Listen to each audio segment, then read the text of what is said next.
అందరికీ నమస్కారం అండి. ఈరోజు మనం 1994వ సంవత్సరంలోని చందమామ కథల పుస్తకంలోని ముసుగు మనిషి అనే కథ గురించి చెప్పుకుందాం.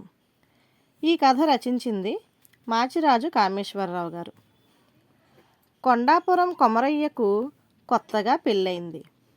భార్య భానుమతిని బాడుగ బండిలో కాపురానికి తీసుకువస్తూ దారిలో ఒక ఏరును సమీపించగానే బండిని ఆపమని కిందకి దిగాడు. ఆ సమీపంలో ఒక పాతకాలపు పెంకుటిల్లున్నది. ఇంటి చుట్టూ ఉన్న కూరగాయల తోటలో తిరుగుతూ కోసిన కాయలను ఒక బుట్టలో వేస్తున్నారు ఇద్దరు మరుగుజ్జు దంపతులు.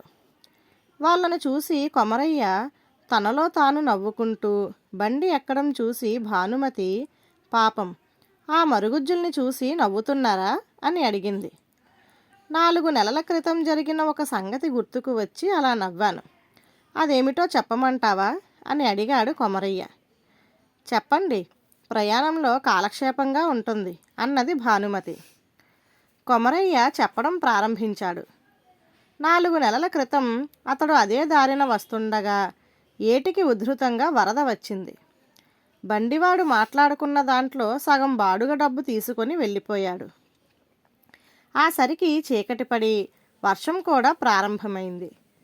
కొమరయ్య దాపులు కనిపించిన పెంకుటింటికి వెళ్ళి తలుపు తట్టాడు. ఒక మరుగుజ్జు స్త్రీ తలుపు తీసి, ఎవరు బాబు, ఏం కావాలి అని అడిగింది. ఏరు పొంగడంతో ఇక్కడ చిక్కుబడ్డాను. ఈ రాత్రికి మీ ఇంట్లో కాస్త తలదాచుకొనిస్తారా అని అడిగాడు కొమరయ్య.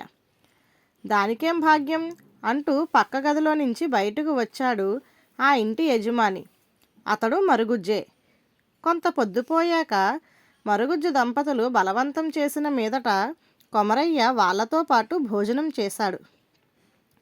మాటల మధ్యలో మరుగుజ్జు భార్య, మా తమ్ముడు తమ్మిరాజు సాయంత్రానికల్లా వస్తానన్నాడు. ఇంత పొద్దుపోయినా రాలేదు, ఎందువల్లో అంటూ కొన్ని రొట్టెలు కూర ఒక పాత్రలో పెట్టి వంటింట్లో దాచింది. ముందు గదిలో కొమరయ్యకు మంచం వేసి లోపల గదిలో పడుకున్నారు మరుగుజ్జు దంపతులు. కొంతసేపటికి అతడికి నిద్ర పడుతుండగా వీధి తలుపు చప్పుడైంది. ఎవరు అంటూ లేచి కూర్చున్నాడు కొమరయ్య. నేను తమ్మిరాజును అన్నాడు తలుపు తట్టిన మనిషి. కొమరయ్య వెళ్ళి తలుపు తీస్తూనే అదిరిపడ్డాడు. ఎదురుగా తలతలా మెరుస్తున్న కత్తితో ఒక ముసుగు దొంగ. ఇంతలో ఎవరు, మా తమ్ముడు గాని వచ్చాడా అంటూ అక్కడికి వచ్చిన మరుగుజ్జు భార్య ముసుగు దొంగను చూస్తూనే కెవ్వుమన్నది. ముసుగు దొంగ చప్పున కత్తిని మరుగుజ్జు భార్య కంఠంకేసి గురి చేసి తన మీదకి దూకుపోతున్న కొమరయ్యతో, నువ్వు అడుగు ముందుకు వేశావో ఈ పొట్టిదాని పేక తెగి పడుతుంది, జాగ్రత్త అన్నాడు కర్కశంగా. తరువాత ఆమెను అడ్డు పెట్టుకొని దొంగ మరుగుజ్జు భర్త ద్వారా పెట్టెలోని నగలు, డబ్బు మూట కట్టించాడు. కొమరయ్య చేతి ఉంగరంతో పాటు జేబులోని డబ్బు కూడా తీసుకొని దొంగ వీధి తలుపుకు బయట నుంచి గడియ పెట్టి పారిపోయాడు. మరుగుజ్జు దంపతుల నగలు, డబ్బు పోవడం చూసి కొమరయ్య మనసు విలవిలలాడిపోయింది. తను తొందరపడి తలుపు తెరిచి ఉండకపోతే మరుగుజ్జు దంపతులకు ఇంత ధన నష్టం జరిగి ఉండేది కాదు. కొమరయ్య మరుగుజ్జు దంపతులకు క్షమాపణ చెప్పబోతుంటే మరుగుజ్జు భర్త అడ్డుపడి, నీకు చేతులెత్తి మొక్కాలి బాబు, దొంగ కత్తితో నా భార్యను బెదిరిస్తుండగా నువ్వు తొందరపడి వాడి మీదకి పోయి ఉంటే వాడు నా భార్యను చంపేసి ఉండేవాడు అన్నాడు కొమరయ్య చేతులు పట్టుకొని. మర్నాడు తెల్లవారుతూనే కొమరయ్య ఇంటికి వచ్చేశాడు. కానీ అతడికి మనశ్శాంతి లేకుండా పోయింది. అతడు తల్లికి జరిగిందంతా చెప్పాడు. ఆమె చాలా బాధపడి, నీ కారణంగానే ఆ మరుగుజ్జు దంపతులకు ధన నష్టం జరిగిన మాట నిజం, 1000 రూపాయలు తీసుకుపోయి వాళ్ళకిచ్చిరా అంటూ కొమరయ్యకు డబ్బిచ్చింది. ఆ డబ్బు తీసుకుని సంతోషంగా బయలుదేరాడు కొమరయ్య. ఏటిలో వరద పూర్తిగా తగ్గిపోవడంతో అతడు చీకటి పడుతుండగా పడవలో ఏరు దాటి అవతలి ఒడ్డుకు చేరాడు. అయితే అతడు మరుగుజ్జు దంపతుల ఇంటిని సమీపిస్తూనే ఆశ్చర్యపోయాడు. ఇంటి బయట ఆనాటి ముసుగు దొంగ తచ్చాడుతున్నాడు. ఒక చెట్టు చాటు నుంచి కొమరయ్య అతన్ని గమనించసాగాడు. ఇంతలో పెరటి వైపు నుంచి మరుగుజ్జు భార్య బయటకు వచ్చింది.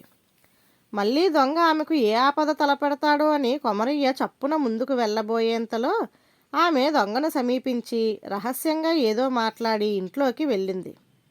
దీంతో కొమరయ్యకు అంతా అర్థమైంది.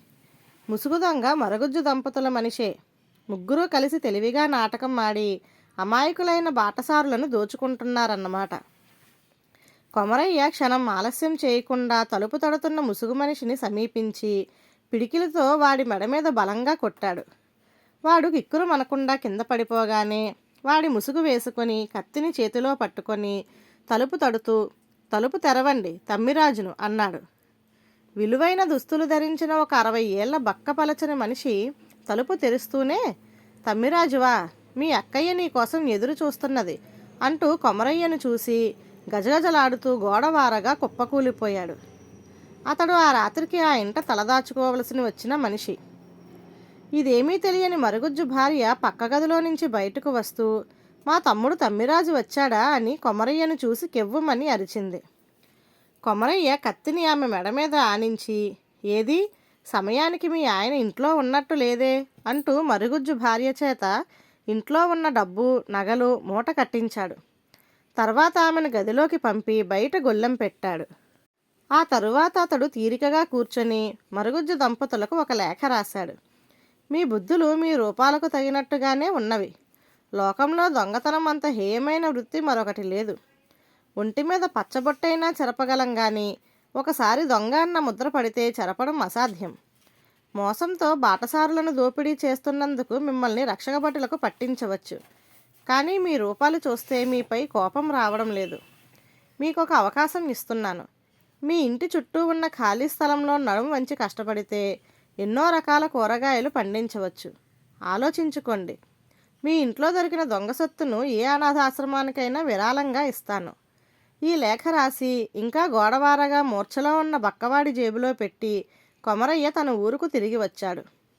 ఇదంతా కొమరయ్య భార్యకు చెప్పి, ఇప్పుడు ఆ మరుగుజ్జు దంపతులు ఇంటి చుట్టూ ఉన్న కూరపాదులు, పూల మొక్కలు చూస్తే వాళ్ళు దొంగబుద్ధులకు స్వస్తి పలికి గౌరవంగా జీవిస్తున్నారని తెలుస్తున్నది. ఇందుకే నేను తృప్తిగా నవ్వుకున్నాను అన్నాడు. "మీరు తెలివైన వాళ్ళే కాక చాలా సాహసవంతులండి. ఈసారి ఎప్పుడైనా ఇటు వచ్చినప్పుడు ఆ మరుగుజ్జు దంపతులను పలకరించి అభినందిద్దాం" అన్నది భానుమతి సంతోషంగా. ధన్యవాదాలు.